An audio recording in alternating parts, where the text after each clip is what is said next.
Hola a todos y todas, bienvenidos a Jugar y Pintar, soy Gabriel y hoy os traigo mi decálogo de buenas prácticas en Kickstarter. Lo primero a concretar es que realmente esto sirve para realmente cualquier plataforma de mecenazgo, no solo porque tienes el Kickstarter, y luego por otro lado valdría para cualquier tipo de proyecto de mecenazgo, pero está más centrado en proyectos que son de tipo juego de mesa.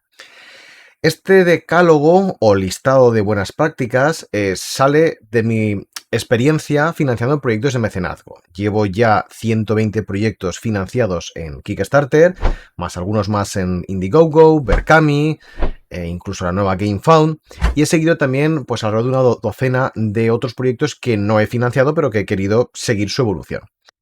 Entonces, durante este tiempo, que son ya varios años, unos cuantos años, he podido ver qué prácticas han ido gustando a los mecenas y qué prácticas pues no les ha molado. Entonces, la idea de este vídeo es justamente mostraros qué cosas considero que son buenas, porque ya veréis que el objetivo fundamental es mantener informado al mecenas de la mejor manera posible y que de esa forma pueda tomar una decisión informada de si patrocinar o no un determinado proyecto.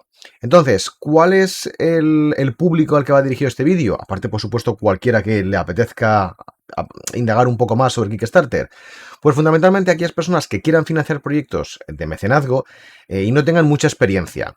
De tal manera que con este conjunto de buenas prácticas, si ven que una campaña, el creador de la campaña se ha esmerado en tratar de seguir la mayor cantidad de estas prácticas, es porque tiene como objetivo dar la mayor cantidad de información al mecenas para que esté informado. No voy a decir que si no la sigue tiene como objetivo engañar al mecenas, pero sí que es cierto que le da menos información y por tanto, pues como esto es una relación de confianza entre la persona que crea el proyecto y el mecenas, si a mí no me das mucha información, pues puedo desconfiar. Y justamente el otro grupo de personas al que va destinado este vídeo es aquellas personas o aquellas editoriales que tengan pensado sacar un juego a campaña de mecenazgo y no tengan mucha experiencia o no hayan seguido muchos proyectos, de tal manera que con este conjunto de buenas prácticas, si siguen la mayor parte de ellas, van a tener prácticamente la mayor parte de los mecenas contentos y se establecerá un vínculo de confianza entre ellos. Antes de continuar, recordar que como la mayoría de mis vídeos, en la descripción vais a tener un índice con todas las buenas, un pequeño resumen de cada una de las buenas prácticas y una marca de tiempo para saltar a cada una de ellas. Y ahora sí, no me rollo más, comenzamos. El número 1 tenemos usar metas realistas tanto para los juegos como para los stretch goals. Recordar que la meta es el dinero necesario para poder financiar el proyecto y que por tanto la plataforma de mecenazgo le quite el dinero a los mecenas y se lo entregue a la persona que crea el proyecto. Es cierto que hay algunas variaciones en las diferentes plataformas de mecenazgo, pero en general es eso, es la cantidad mínima para que el proyecto sea viable.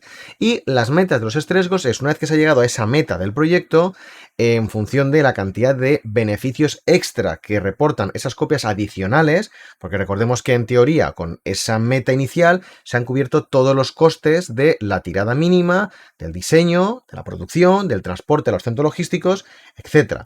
Entonces, todo ese dinero que va adicionalmente a esa meta inicial son en gran parte beneficios para el creador del proyecto. Entonces, los stretch goals no son más que regalos que hace el creador del proyecto para revertir esos beneficios adicionales sobre el mecenas. Es decir, no se queda todos los beneficios, sino que los revierte en el mecenas de alguna manera. Bien, alguien me podría decir, bueno, Gaby, ¿y dónde está? O sea, ¿quién va a poner una meta no realista? ¿Cuál es el objetivo de poner una meta por debajo de lo real? Pues el problema es que son muchas las editoriales que lo hacen porque esto es sencillo. O sea, es como cuando uno va a un restaurante y lo ve vacío, no te invita a entrar. Si tú vas a un restaurante y lo ves lleno, te invita a entrar porque pensarás, la gente le gusta. Bien, pues este símil es algo parecido. Nadie quiere financiar proyectos que les quede mucho aún para aún ser financiados. Es decir, si la meta es muy alta, pues nadie quiere financiar un proyecto que a saber tú si hasta el día 20 de los 30 se va a poder financiar. Sin embargo, a la gente le encanta ver proyectos donde en 3 horas ha financiado y enseguida la gente empieza a ver cómo se desbloquean stretch goals y que te están regalando cosas.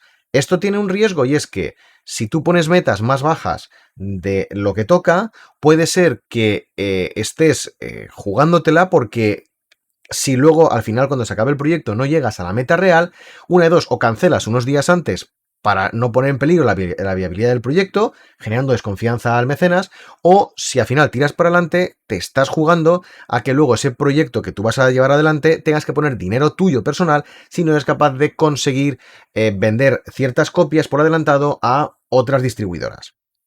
Otra de las cosas que puede suceder cuando se ponen metas más bajas es que realmente tú quites componentes que tenías previsto meter en el juego y los camufles con stretch goals. En cualquiera de los casos, generar desconfianza en el mecenas. Ejemplos aquí he recogido varios. Por ejemplo, Dungeon Saga, el juego de mazmorreo de Mantic Games, pedía inicialmente $50.000 cuando el juego venía con bastantes miniaturas. Y de hecho, días antes se pudieron ver imágenes de lo que se suponía que iba a llevar el pledge base, y cuando se llegó a la campaña de financiación, se vieron que el pledge base, el nivel base, el juego base, tenía menos componentes de los que inicialmente se habían dicho. Con lo cual habían camuflado componentes del juego base en forma de stretch goals. Algo que, como podéis imaginar, no gustó a la comunidad.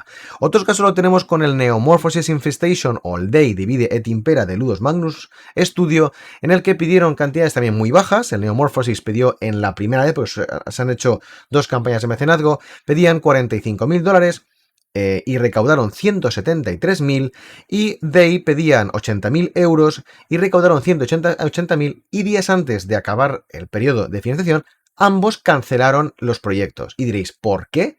Si realmente habían conseguido más del doble de lo que pedían inicialmente. ¿Avaricia o que realmente la meta de financiación era otra?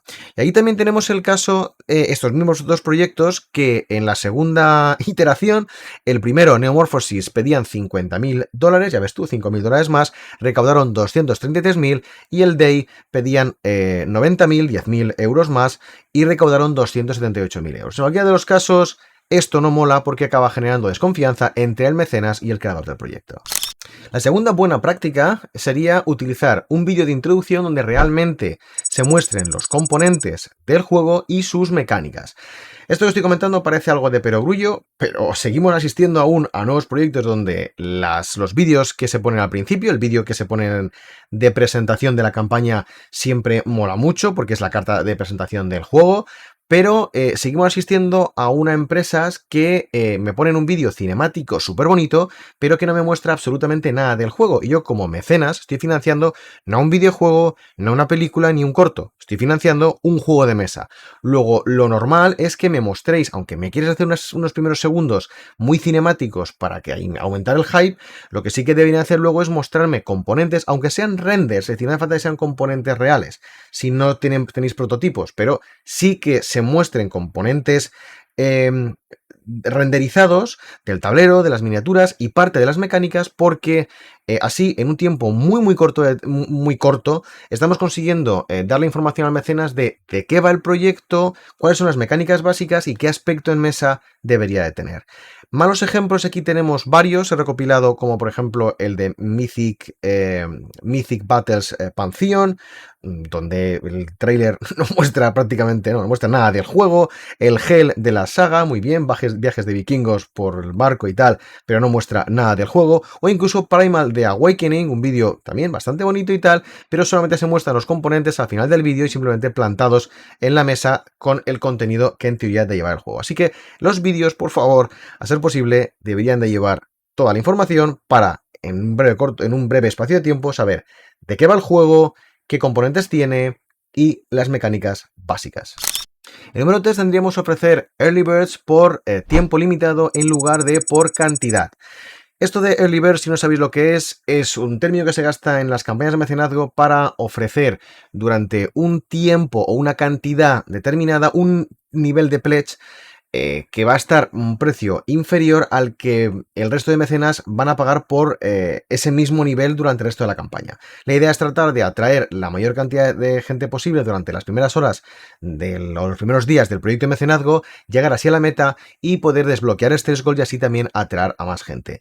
El problema es que los proyectos de mecenazgo se lanzan a una determinada franja horaria y son en muchos casos tienen como objetivo atraer a público de todo el mundo, de diferentes franjas horarias. Y es muy difícil que todo el mundo se pueda conectar justo en el momento del lanzamiento para tratar de aprovecharse de esas, por ejemplo, 1000 copias que tienen descuento y por tanto están en desigualdad de condiciones aquellas personas que por su franja horaria no puedan conectarse a esas horas. Así que a lo mejor al final es tratar de ofrecer esos descuentos durante un periodo breve de tiempo y así todo el mundo está en igualdad de condiciones. Ejemplos de de editoriales que han seguido este ejemplo son, por ejemplo, Primal, o juegos que han seguido esta filosofía son Primal de Awakening con Early Birds de 24 horas, Bloodborne de Board Game de Simon o Hellboy de Mantic Games.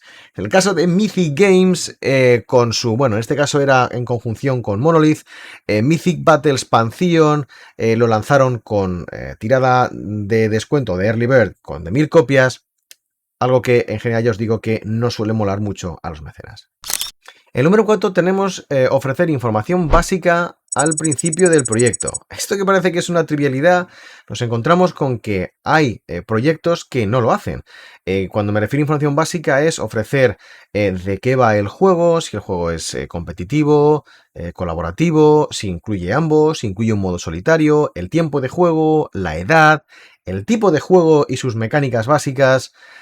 Todo eso debería estar reflejado al principio de la página y no tener que estar rebuscando o pasando un montón de imágenes y de cosas que nos incluyen al principio del proyecto hasta conseguir llegar a esa información y valorar realmente qué es lo que voy a financiar y realmente de qué va. Casos, por ejemplo, de buenas prácticas tenemos como el Mythic Games con su Super Fantasy Brawl o, por ejemplo, el Máquina Arcana to Eternity, donde toda esa información queda bastante clara y muy concisa al principio del proyecto, y otros ejemplos donde tienes que ponerte a indagar un poco para saber de qué puñetas va el juego, es el Ram & Bones Second Tide, que si bien era un juego totalmente independiente, al principio no explicaba nada, con lo cual el que llega nuevo no sabe de qué puñetas va, o el Pandemonium, que tienes que bajar también bastante hasta encontrar la información básica del proyecto. Así que, como buena práctica, la información básica de qué es el proyecto y todo lo que conlleva debería de estar al principio de la página del proyecto. El número 5 tenemos proporcionar un resumen de los contenidos que contiene la caja base y de los stretch goals que se han desbloqueado. Esto que sigue pareciendo también una trivialidad, nos encontramos aún a día de hoy con proyectos que no lo hacen.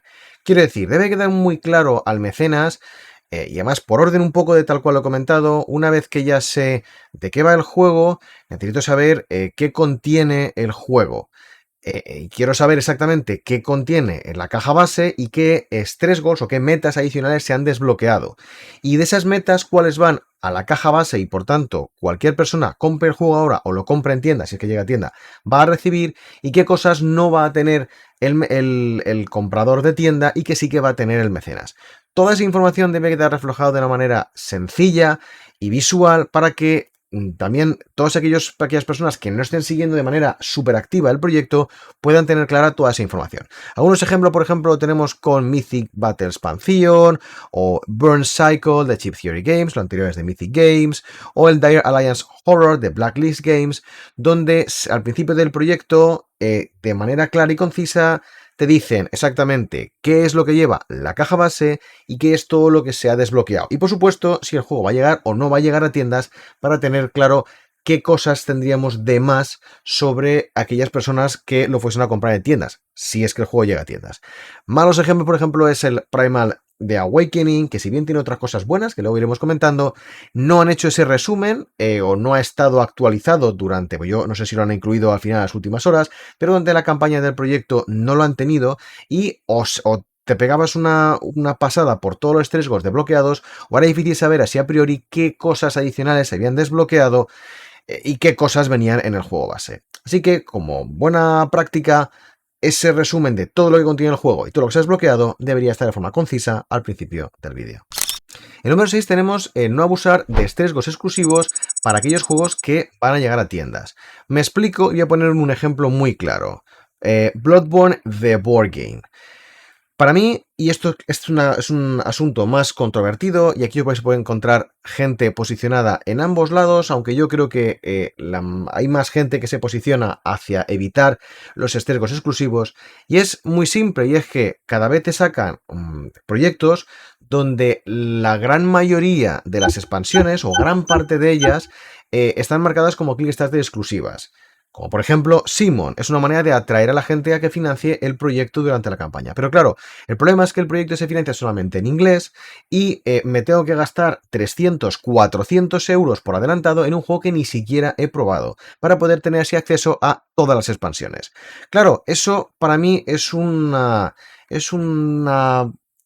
treta un poco cruel, porque ya os digo, nos obligan a los mecenas a hacer una inversión muy grande de dinero cuando ni siquiera hemos podido probar el juego. Aparte que lo normal es que vayas consumiendo el contenido del juego a medida que lo vayas jugando y que si en algún momento determinado te aburras, pues no tengas que hacer un desembolso más grande.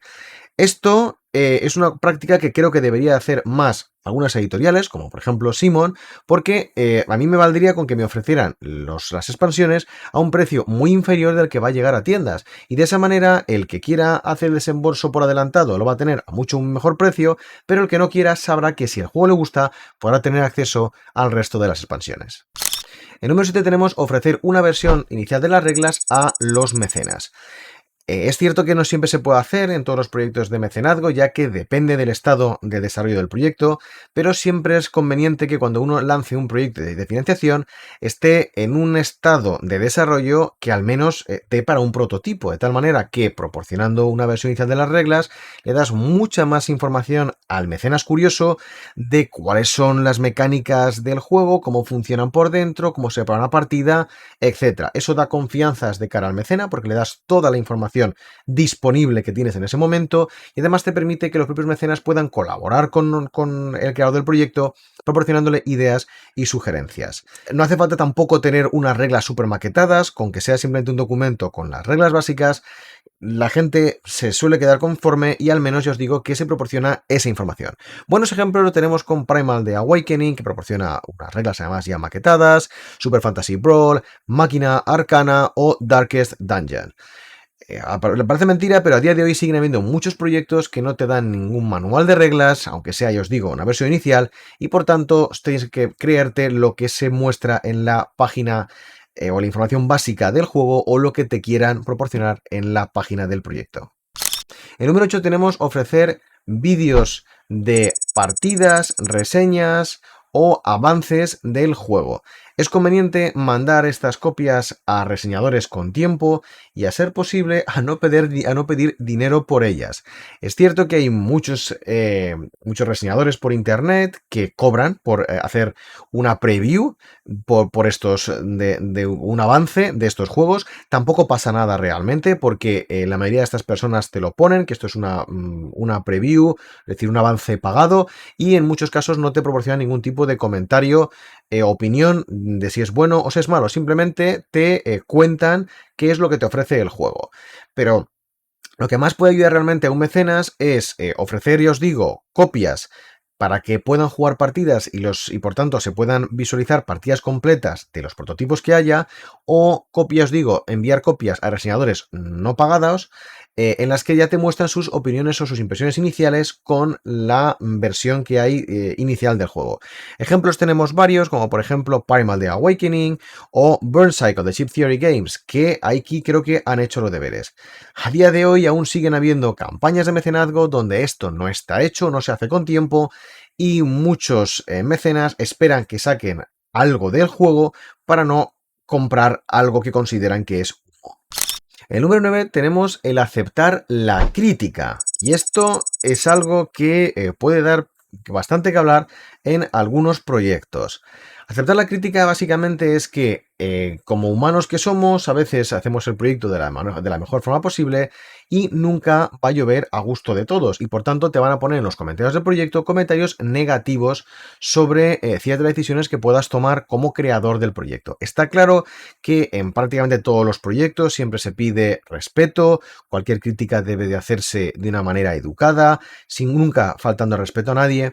Pero ha habido editoriales que han ido más allá. Por ejemplo, AEG en su Dead Reckoning llegaba a poner no solamente lo anterior, en el que no se va a permitir insultos, no se va a permitir ataques, ni acoso, ni ese tipo de cosas, sino que directamente si consideraban que lo que se pudiese poner iba a poner en peligro o iba a ir en contra, más que en peligro, en contra de los intereses de la propia editorial, te podían directamente eliminar el comentario, censurarte y darte de baja del pledge y anularte el pledge, por supuesto con un refund, es decir, la devolución completa del dinero. La verdad es que eso es una práctica que me parece excesivamente abusiva. Llegar a la censura solo se debe llegar en momentos críticos y muy puntuales. Si alguien se hace apología al terrorismo, obviamente hay que coger y borrar ese comentario, o si se hace algún comentario xenófobo o cualquier tipo de cosas, eso hay que evitarlo, está claro. Pero más allá de eso, cualquier comentario negativo que se haga porque no le ha gustado a alguien, creo que en la medida de lo posible habría que tratar de respetarlo. Y de hecho tenéis un hilo en la BGG con algunos de los comentarios que se han ido borrando y veréis que no son nada raro, no son ataques ni insultos bestiales, justo al contrario, son simplemente críticas normales y corrientes. Y incluso en uno de los comentarios que se hacen, se le pregunta a la propia editorial si están censurando y anulando pledges por hacer crítica de la compañía, y encima directamente AEG contesta que no tiene que dar explicaciones de su política de comunicaciones salvo a Kickstarter. Así que hay que tratar de tener cuidado, hay que respetar a los mecenas, hay que obviamente pedir respeto y educación durante el desarrollo del proyecto en los comentarios, pero tratando de evitar en la medida de lo posible la censura. En el número 10 tenemos ofrecer tiempos de desarrollo realistas o tiempos de entrega a mecenas realistas. Hay que tener en cuenta que de manera general los mecenas están dispuestos a esperar entre año y 2 años por un juego que pagan hoy y aceptar unos retrasos de hasta 6 meses por los diferentes problemas que puedan surgir. A partir de aquí la gente se enfada, la gente se caldea, se pone nerviosa porque se sienten engañados. Hay que tener en cuenta que para poder ofrecer estos tiempos que estoy comentando ahora es conveniente que el juego tenga o provenga ya con cierto desarrollo y ciertas pruebas, ciertos componentes gráficos ya desarrollados, en definitiva, que no estés buscando financiación para llevar una idea desde cero, justo por lo que os estoy comentando. Entonces, parece mentira, pero siguen habiendo editoriales que a día de hoy llevan ya muchos juegos a sus espaldas y siguen cometiendo errores a la hora de proporcionar tiempos. Y no puede ser como Simon con su Truth Bad Legends, que después de un año o año y pico, cuando se acerca el tiempo de entrega de mecenas, te cojan y te digan que no les gusta cómo está el juego, que no les mola nada y que tienen que rehacer el juego prácticamente desde cero. Mal. Entonces, si quieres ganarte la confianza de los mecenas, proporciona tiempos realistas. Y si te queda mucho tiempo de desarrollo y no te van a financiar, pues lo siento mucho, pero tú sé honesto con el mecenas, porque si no, luego en las siguientes veces que pidas financiación pasarán de ti. Ejemplos de aquí tenemos muchos, había elegido varios, pero voy a poner algún caso concreto. Por ejemplo, The Everrain de Grimlord Games se suponía que tenía que entregarse en octubre de 2019 y aún no sabemos ni siquiera la fecha prevista que se va a entregar. Street Fighter de Miniatures Games tenía que haberse entregado en marzo de 2019 y aún no se ha entregado, aunque sabemos que la fabricación ya ha finalizado. O casos mucho más flagrantes como Shadows of Brimstone, que tenía que entregarse en la primera wave en agosto de 2014, se entregó en octubre, al menos yo conseguí la mía durante la feria de Essen, pero el resto del material tardó de llegar la friolera de 3 años y medio, entregándose a mecenas en mayo de 2018, ¿vale? Eso me parece una auténtica exageración, es decir, desde octubre de 2014 que yo tuve el juego hasta mayo de 2018 no tuve el resto de material. 3 años y medio es una auténtica animalada. La vida de las personas puede cambiar muchísimo y un juego que hayas financiado después de 3 años y medio de recibir la Wave 1 puede que no la quieras para nada. Así que, por favor, ofrecer tiempos de desarrollo y de entregas a mecenas realistas. En número 11 tenemos ofrecer información detallada de todos los gastos asociados al proyecto. ¿Qué me refiero con esto? Que el proyecto debe decir exactamente si para la región en la que tú vives si es friendly o no friendly de cara a las aduanas y exactamente qué significa eso, qué gastos vas a tener de transporte, si son diferentes oleadas, qué va a costar cada una de las oleadas, tratando de poner precios y márgenes suficientemente grandes para que luego no se sienta engañado el mecenas, sabes si va a tener que pagar luego el IVA o no, algo que es una cosa que está muy candente a día de hoy. En definitiva, todos los gastos adicionales a lo que vas a pagar del pledge deberían de estar ahí bien claros y si hay algo que no está claro, debes de decírselo al mecenas que hay algo que no está claro y que se lo vas a cobrar cuando sepas exactamente lo que te va a costar. Es una cosa que hizo Street Fighter de Miniatures Games y pese a todo el retraso creo que es una cosa que ha hecho muy bien.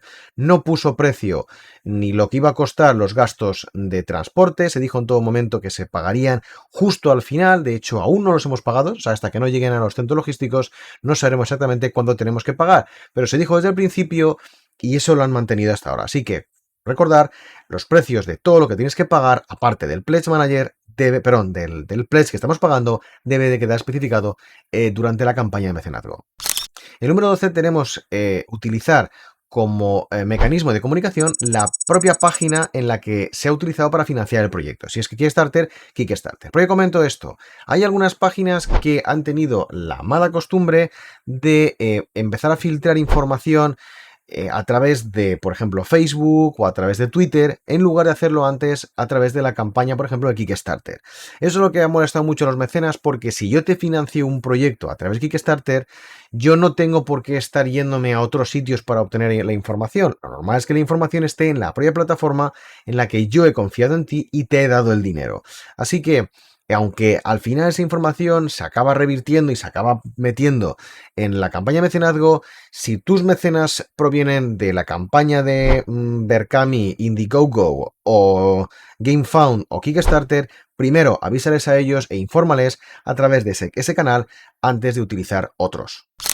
El número 13 está ofrecer actualizaciones periódicas a los mecenas. La idea simple es cada cierta cantidad de tiempo, que no debería ser muy larga, se debe ofrecer a los mecenas la información sobre el desarrollo del proyecto. Recordar que esto es una cosa de confianza, yo te doy un dinero y hasta dentro de 1, 2, 3 años no veo el producto. Así que la única manera de que el mecenas no se sienta totalmente abandonado es que de forma periódica se nos dé información.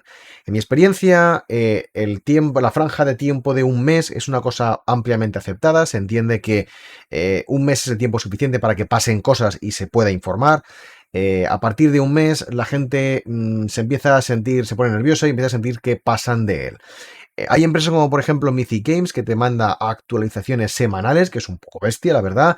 Te lo hace a través de Kickstarter, a través de su canal de YouTube con vídeos, Sam Healy contando los cambios que han sucedido, los desarrollos o lo que sea que haya pasado durante esa semana, e incluso Leo hace directos en el canal de Mythic Games donde acepta preguntas y va contestando a todas las dudas que le vayan surgiendo a los mecenas. Por el otro lado tenemos a Grimlord Games, que está cubriéndose de gloria con su proyecto de Everring, que aparte del retraso que lleva es que desde el 2 de noviembre no actualizan, y ya os digo que ya han pasado. Estamos ya a inicio de febrero, noviembre, esto fue concretamente el 2 de noviembre, ha pasado noviembre, ha pasado diciembre, ha pasado enero y aún no sabemos información de cómo está el proyecto y eso que ya mostraron imágenes de la fabricación. Así que tiempos de actualización razonables son alrededor de un mes o menos.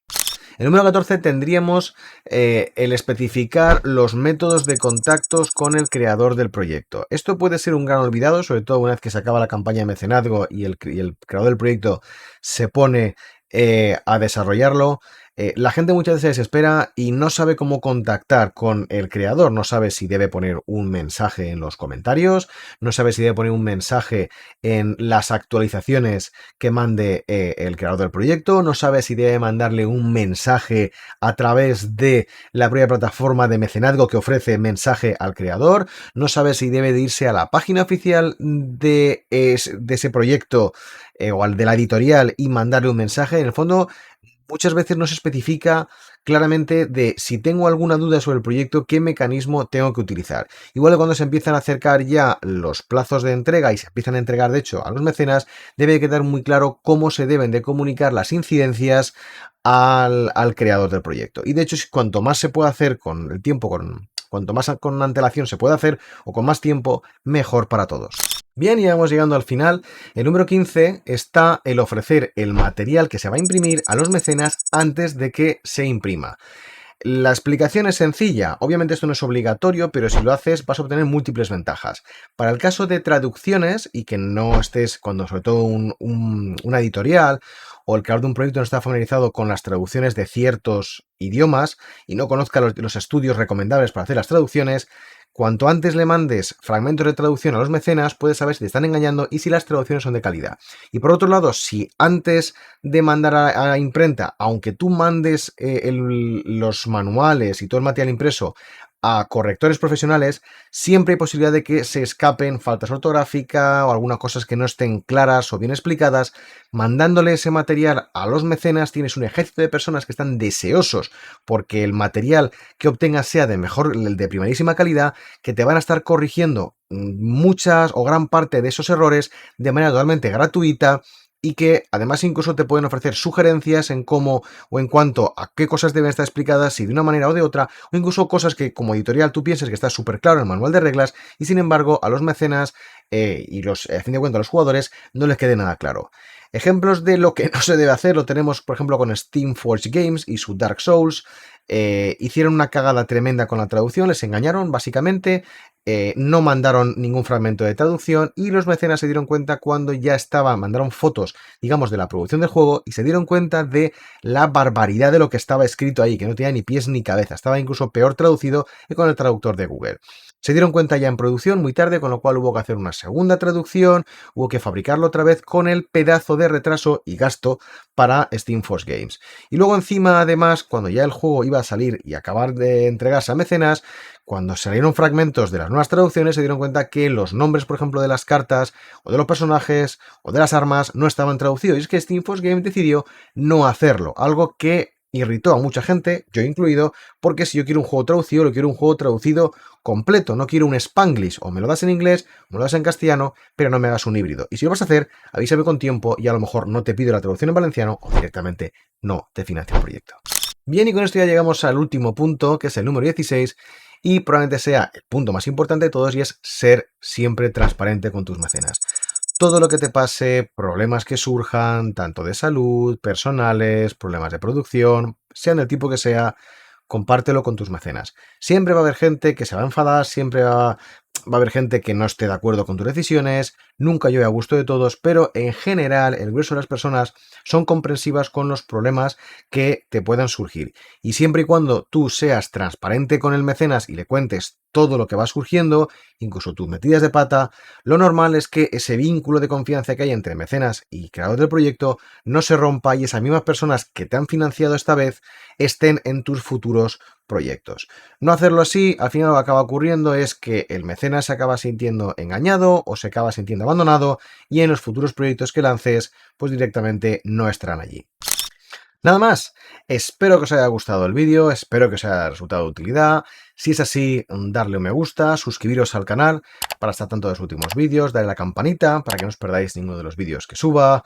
Recordad que tenemos Twitter como mecanismo de información y comunicación rápida a la hora de contaros mis novedades, a lo que juego, las noticias de las que me entero. Gracias por estar ahí y nos vemos en el siguiente vídeo. Adiós.